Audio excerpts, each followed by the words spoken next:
নমস্কাৰ মই সুকন্যা ৰাজগুৰু নমস্কাৰ মই প্ৰসেনজিৎ বৰা আৰু আমি আপোনালোকলৈ এইবাৰ লৈ আহিছো থিয়েটাৰ সূৰ্যৰ খবৰ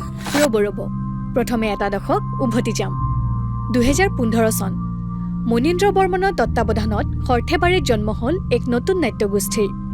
ভ্ৰাম্যমান থিয়েটাৰ জগতত নৱসংযোজন ঘটিল থিয়েটাৰ সূৰ্যৰ অভিজিৎ ভট্টাচাৰ্যৰ দুখন নাটক আৰ্মি আৰু ভগৱান আৰু সেৱাব্ৰত বৰুৱাৰ দণ্ডনায়ক শীৰ্ষক 3খন নাটকেৰে আৰম্ভ হৈছিল থিয়েটাৰ সূৰ্যৰ প্ৰথম অৰ্থাৎ 2015-16 নাট্যবৰ্ষ আৰম্ভণিৰ বৰ্ষত নাট্য দলটোৰ অভিনেতা অভিনেত্ৰীসকল আছিল তপন দাস চিন্ময় কটকী ৰাজকুমাৰ ভ্ৰান্তি মেধি ইত্যাদি দশক গৰকা থিয়েটাৰ দলটোৱে এইবাৰো ব্যয়বহুল আয়োজনেৰে ৰাইজৰ কাষলৈ যাবলৈ সাজু হৈছে বহুতো পুৰণি অভিনেতা অভিনেত্ৰীৰ লগতে এইবাৰ থিয়েটাৰ সূৰ্যৰ মঞ্চত দেখিবলৈ পাব প্ৰসেনজিৎ বৰা সুকন্যা ৰাজগুৰু অৰুণ বৰা মঞ্জিল বৰা ইত্যাদি কি নাটকেৰে 2026-27 বৰ্ষত খলকনি তুলিবলৈ প্ৰস্তুতি চলিছে দলটোৰ জানিবলৈ মন যোৱা নাইনে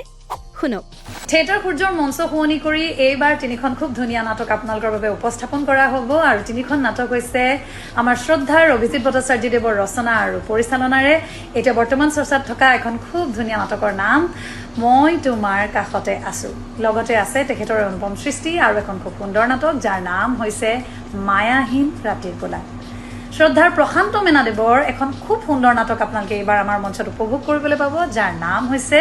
অংগুলিমালৰ অনামিকা 3টা ভিন্ন কাহিনী 3টা ভিন্ন কাহিনীৰ সোৱাদ লৈ আমি আপোনালোকৰ মাজলৈ খুব সুন্দৰকৈ প্ৰতিটো নিশা মনোৰঞ্জন দিয়াৰ নিমিত্তে আপোনালোকৰ মাজত থাকিম সম্পূৰ্ণ 13 এপ্ৰিললৈকে ইতিমধ্যে আখৰা আৰম্ভ হোৱা থিয়েটাৰ সূৰ্যৰ কলাকুশলীক এতিয়া লাগে মাথো আপোনালোকৰ সঁহাৰি আহিব সূৰ্য থিয়েটাৰলৈ সূৰ্যৰ প্ৰেক্ষাগৃহলৈ এইবাৰো আপোনালোকক লগ পোৱাৰ আশা ৰাখিলোঁ